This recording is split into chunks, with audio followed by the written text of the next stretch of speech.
and welcome back to another episode of Let We Hear From Doc. I'm your host, Amanda Japal, and with me is the one and only Dr. the Right Honorable Keith Claudius Mitchell.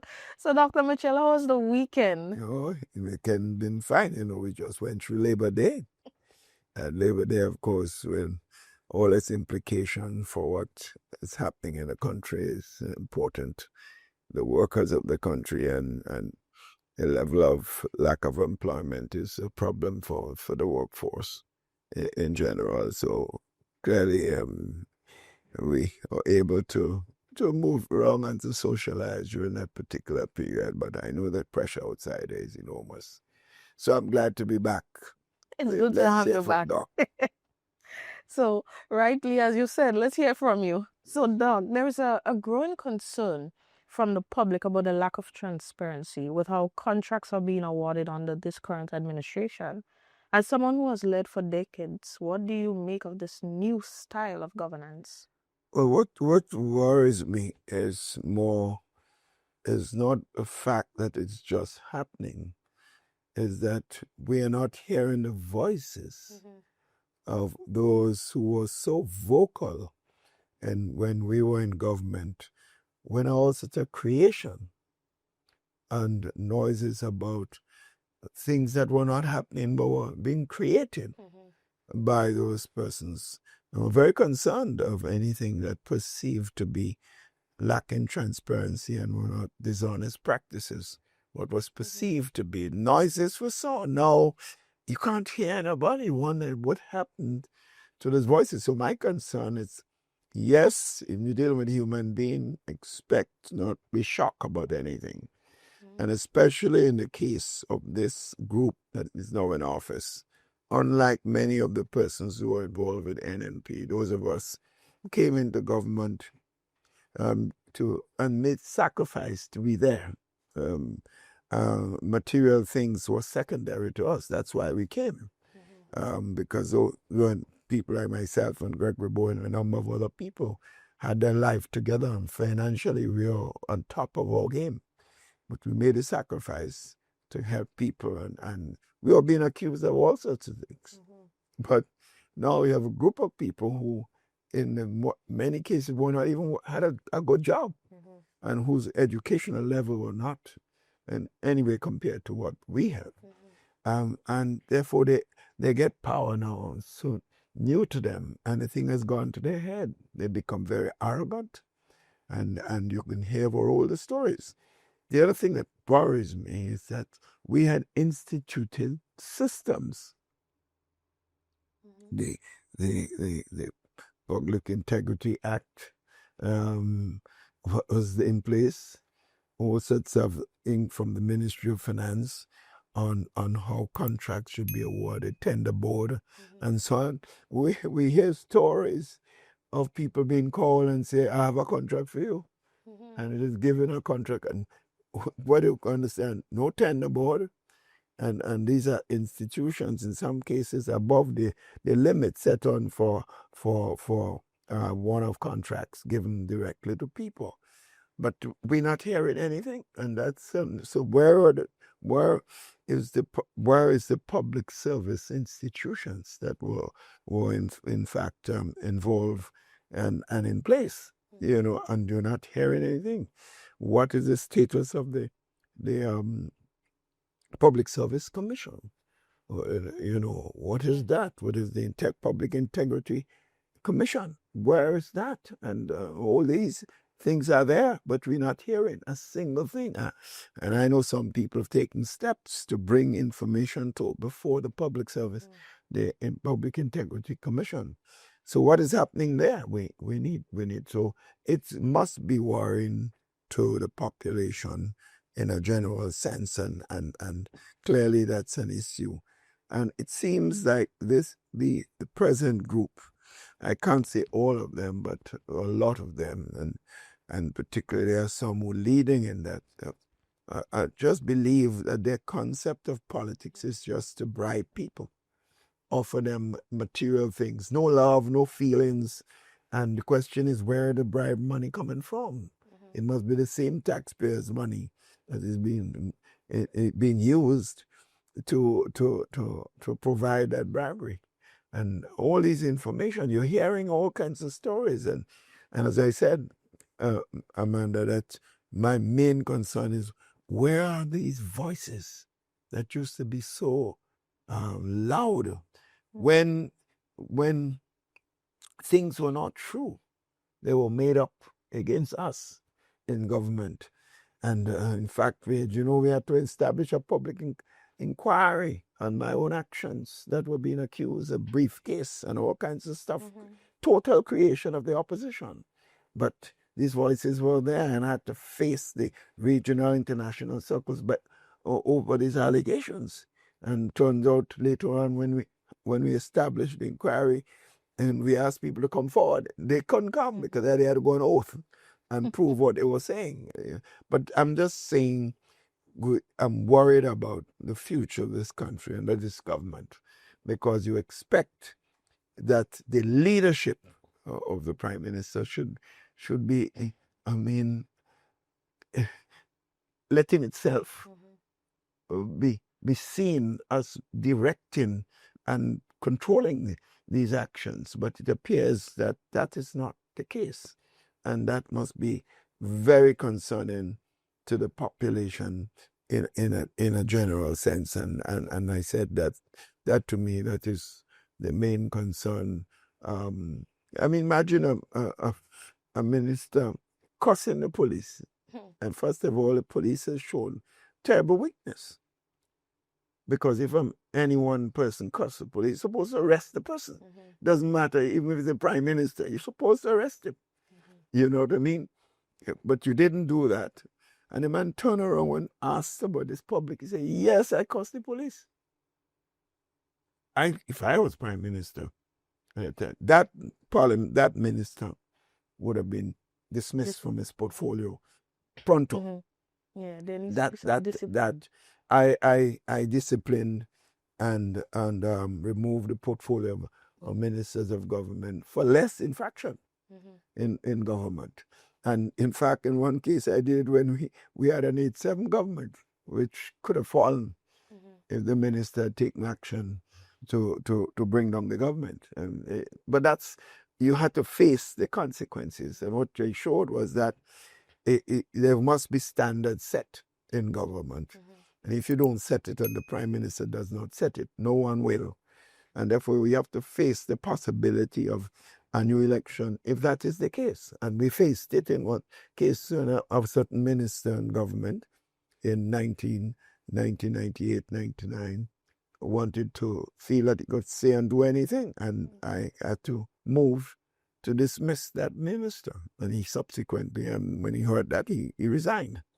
And we had to go to general elections. What happened? The population understood this and gave us absolute majority, 15 seats from 8-7. So that tells you something. If you're courageous enough and principled enough and feel strongly enough with certain infractions in government, then you have to pay the consequences of the decisions that you make. So even if you lose government, then so be it. Your conscience is free.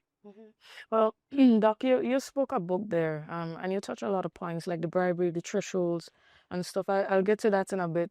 But you also mentioned standing for something, and I think that's something all Grenadians should remember. You must stand for something before you just fall for anything.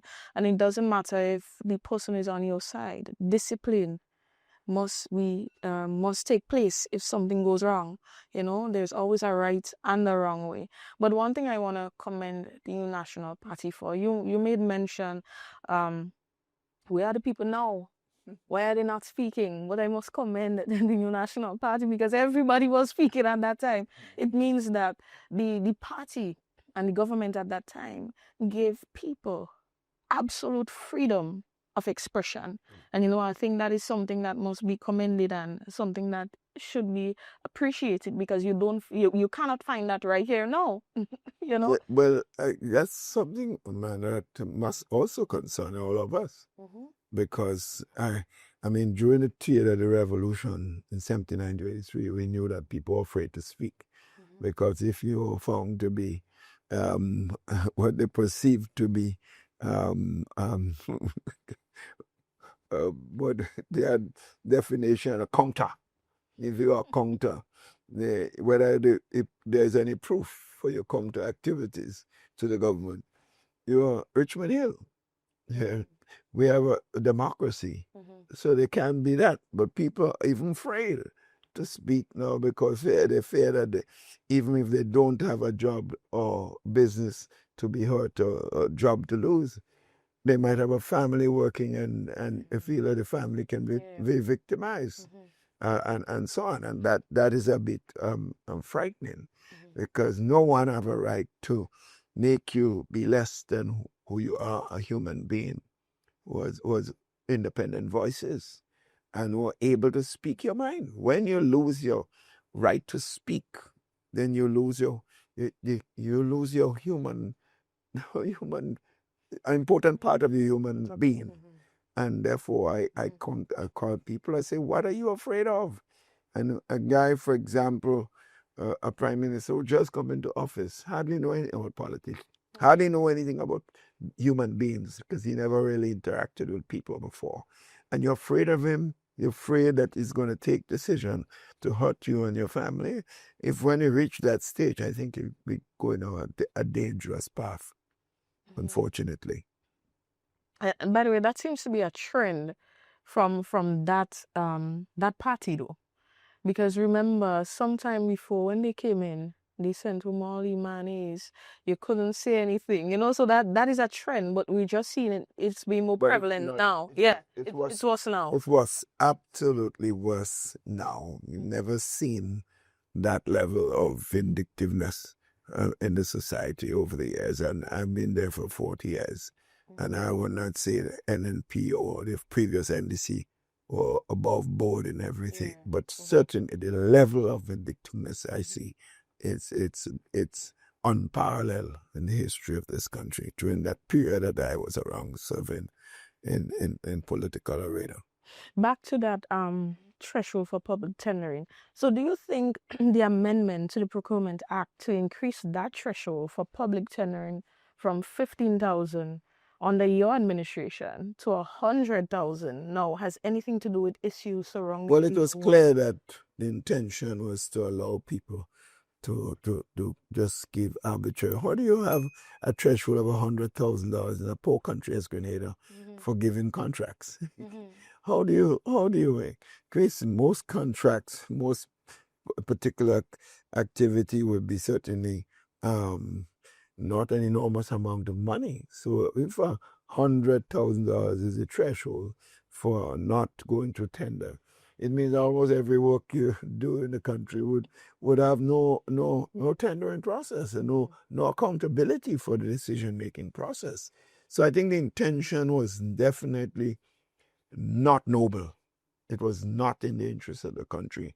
And I could say this today. I did point out to the Prime Minister, I think he's making a mistake, and he will find himself in trouble with some of his members or encouraging his own self to do things that aren't necessarily right. And he told me, Doc, don't worry about that, he go handle this. That's what he told me. Well, we're seeing the results of my concern. And because when you're dealing with human beings, the temptations are always there. All of us go through that. Even Jesus said he was tempted. So clearly you can't, that's why systems must be in place to help us to behave ourselves accordingly. And this government certainly does not believe in this. Jenny Simon, a popular podcaster, announced on her program that she wrote to the Integrity Commission complaining about the corrupt activities of a few persons holding public office without response. So what are your views on the inactions of the Integrity Commission? Well, first of all, let me say that Jenny is doing what a patriotic Grenadian must, and more people need to do precisely this. There are a few people that are standing up for certain basic principles. What is worrying to me is the organizations that usually used to be very vocal, and that's what is worrying. I remember a period where the trade unions used to be everything. The trade unions were writing and pounding away about corruption and so on. I don't hear the trade union voices on this important when the signs and the evidence is so strong. I don't hear the business community, the Chamber of Commerce. I remember one time wrote me about possible things that were just rumors. They were very strong. The president of the organization at that time was very hostile and to my government for things that were not had no proof, right? And similarly, you had the non-governmental community, Sister Sandra Ferguson, always writing.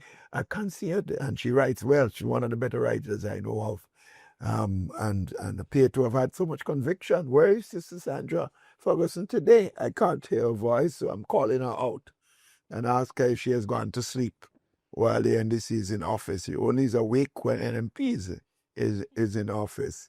So whether it's a trade union, whether it's a business community, whether it's a non-governmental organization, whether in the people in general in the country as a whole, people making statements. Some people are doing it, but we need a lot more people to be a lot more vocal about these things taking place. So clearly, the Integrity Commission has to recognize that it says what the wording says, Integrity Commission.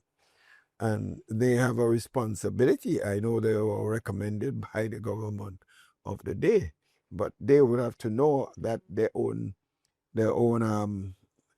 principles or values as serious persons can be called into questions if no serious actions or investigation are taken to find out the real facts related to all these accusations outside it. They must recognize this. So it seems to me that the Integrity Commission must realize that they are on notice by the public for not having appeared to be acting. And the other thing about it is you have the police force today is almost look like at the top level, some of them behave like a political organization. You have persons responsible for police leadership in leadership position. I'm not talking about all of them, or a couple of them, are making statements as if it's a minister speaking. They are part of the transformational agenda. That is a wording of a political statement being made by a government who came into office. So when you make a statement as a police officer in charge of the police force, then you're speaking as a politician. How could I trust you to protect me and to protect the population when you're making strong political statements like this and you can't duck responsibility? But I'm not surprised because some of the people that have been placed in position were members of the force and were clearly known to be very partisan in their actions as police officers. And for them to be placed in a position as the highest command in the police force, it tells me that the Prime Minister's intention were not noble with respect to the security of the country and the decency and protection of the people of this country and the resources of the land. There have been questions raised about the independence and operations of the electoral office under this administration. Do you share these concerns, and do you think that the electoral integrity is under threat? Well, I have no firm evidence to say anything specific, but they're quite a strong problem when I see the former supervisor of election was dismissed, and really no real strong reason for his dismissal was given, and someone was chosen as supervisor. I don't know the gentleman well, but we heard that he has very strong ties with the government.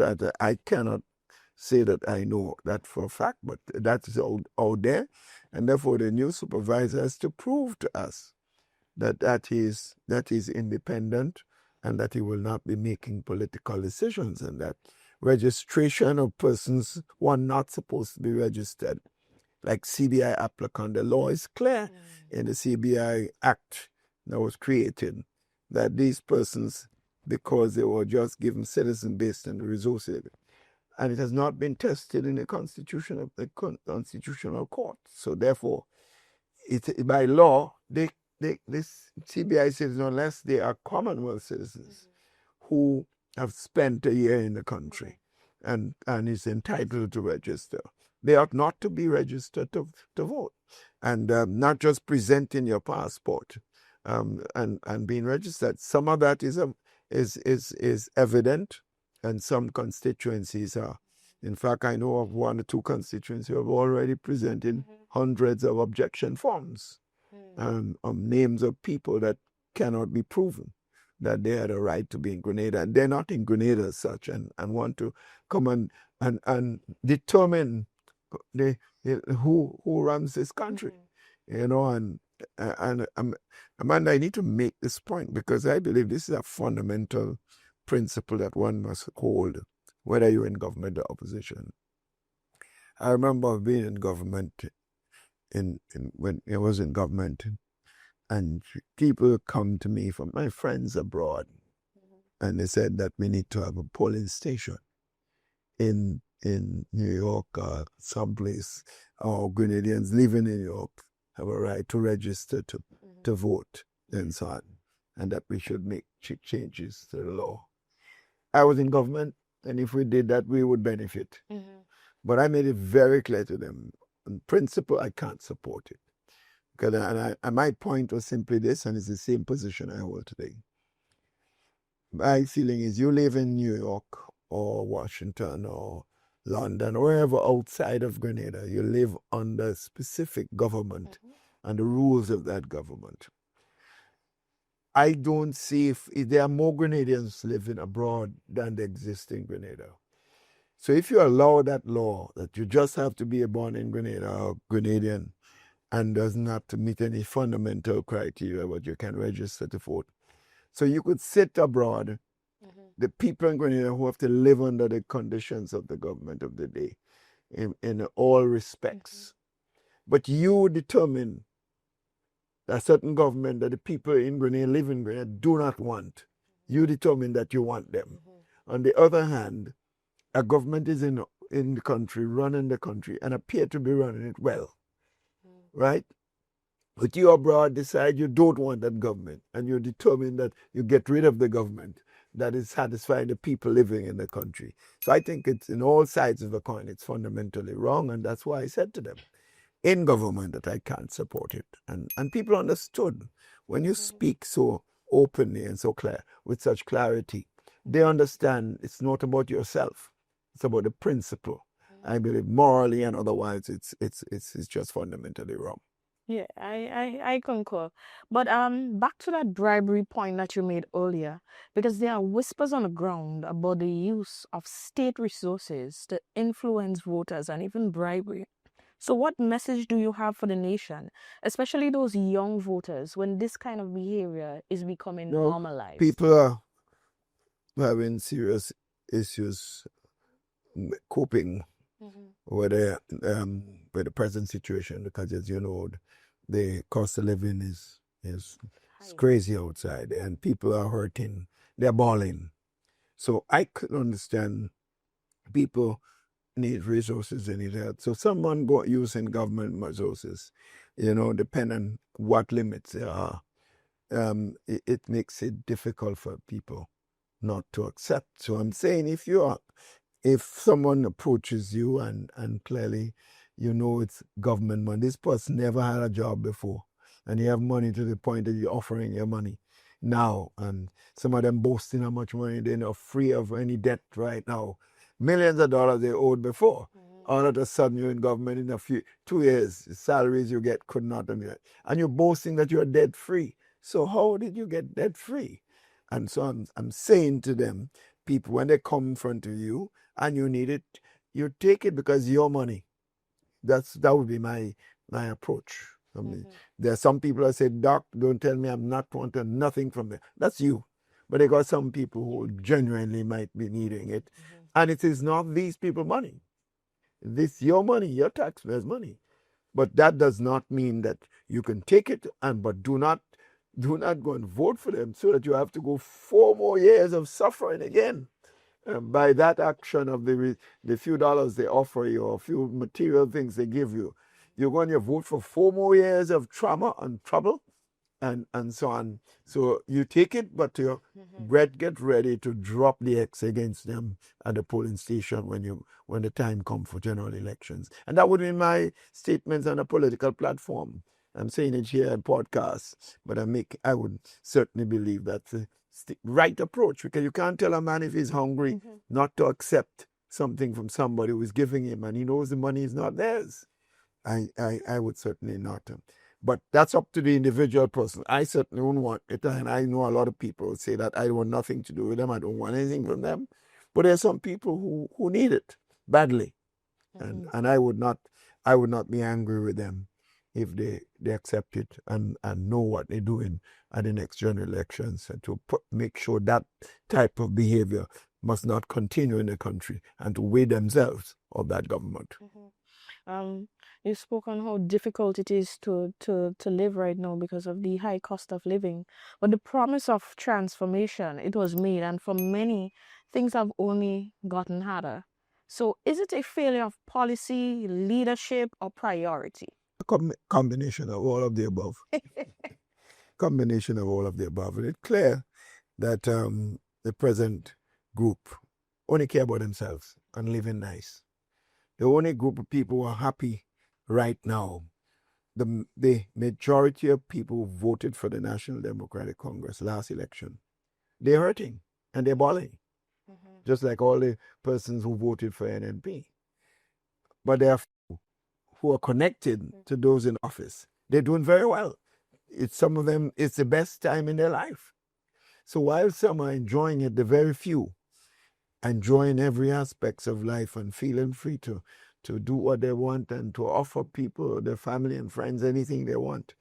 The majority of NDC supporters are catching the nenen right now in the country.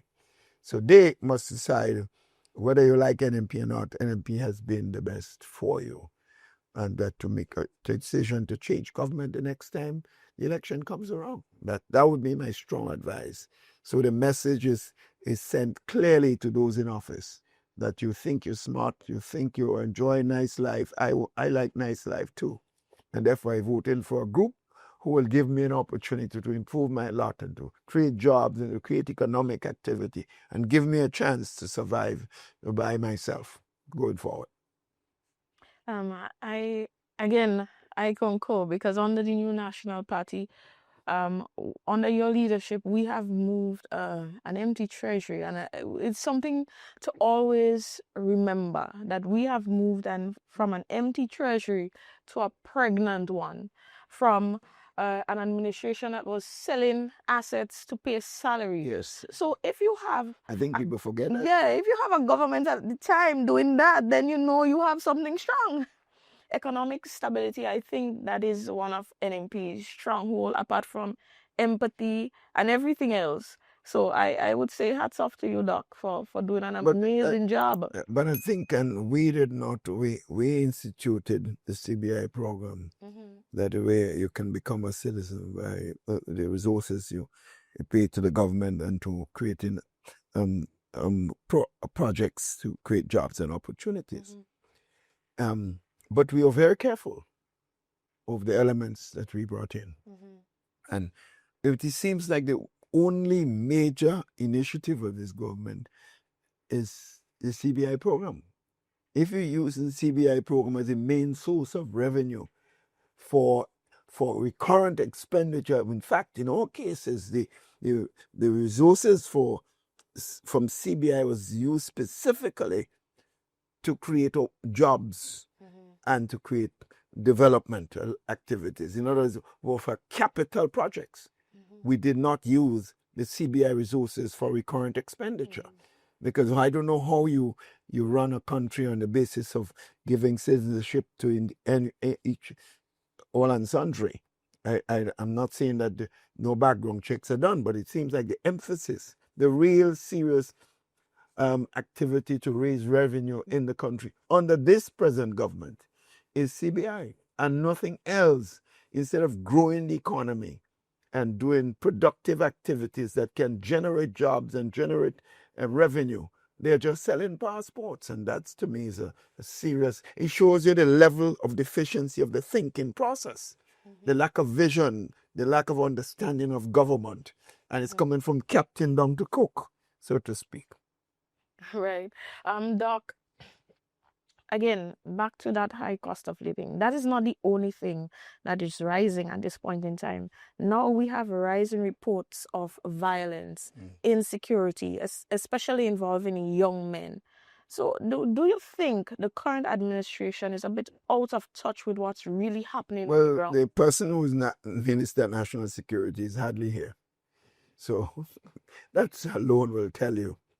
And you don't hear his voice at all when all these incidents of problems are being reported of violence. And you have the bare fact that the young people, particularly the young men, are unemployed. There's no serious, all the programs we had that created opportunity that they could get training and opportunity to feel that there is a future. They got rid of it and so on. So and therefore they are there in the streets. And if it is a well-known fact, if you do not create opportunity to involve people, particularly young people, in a positive way, they're going to create their own opportunities. And what's going to be? You're going to see an increase in violence, an increase in negative things happening in the country. Like when most every part of the country go, there's several gambling spots for young people, gambling all over the place. And you know, when you're gambling and you lose, you know the problems that could create in the society with unemployed persons doing so. So you do have a serious issue confronting the country, and it's not being addressed by the person who was chosen to lead and to be able to do something about it, or at least to speak about what is being done about it. That's the situation. I remember one time we had less a problem than we have in now, and we called all the social partners together. We called the opposition, NDC. We call the Trade Union Council. We call the business community, the Chamber of Industry and Commerce. We call the non-governmental organization. Let us meet and talk about, because our country, when violence occurs, it doesn't be related only to persons of one political party. Anyone can be involved. The incident in Victoria recently, you hear rumors. Some people, NDC supporters involved, and consequences have been hurt, and similarly NMP supporters, and in facing consequences that some people are saying are unfair. So you have to take steps, and therefore all organizations must be involved in the process of doing something to effect in a positive way the problem of income and violence that you see in the country at this point in time. Well, Doc, we're about to wrap up. We don't have much time, but I want to ask you this last two questions. What message would you send to voters, especially young voters, about the value of their vote and why it should never be sold? Well, I think a vote, as I always said, is a very serious thing. A vote should be seen as a vote for your own future or your family's future. That is something. And no one should attempt to buy it from you, because you might buy it and sell out yourself at the same time. And that is a serious problem. So for young people, I said, get more involved in your own future. Join youth groups, get involved in social activities, get involved in more sporting activities. Use your talent God gave you, whatever that may be, whether it's in some as football, cricket, athletics, anything that gives you an outlet for the frustration that you have going forward. So that would be my advice to young people, and to prepare yourself to get ready to vote for your future when that time comes, when the election is called. If you could leave one final message to Grenadians, right, about protecting democracy, demanding better, what would it be? Well, don't fail yourself, really, by being quiet when you see things are going wrong. I think it's important to speak out, because I noticed something about this government. Because they have no heart and they don't care. One thing they care about is is the perception that they're losing support and they may not win an election. So the more you speak out, the more you see reaction from them. I know in several instances where when people speak out, they run and do the things that people speak out about. If you say nothing, they know about it, they wouldn't address it. So the more you speak out, the better chance you're going to get some service from them. That would be my message to all Grenadians. Get involved, stand up for yourself, stand up for your future, stand up for the future of this country, and do what you can to protect Grenada, Carriacou, and Peter Martin. Stand up for your right. Thank you so much, Doc. That's all the time we have for today. Remember to like, share, and subscribe to our channel. Show them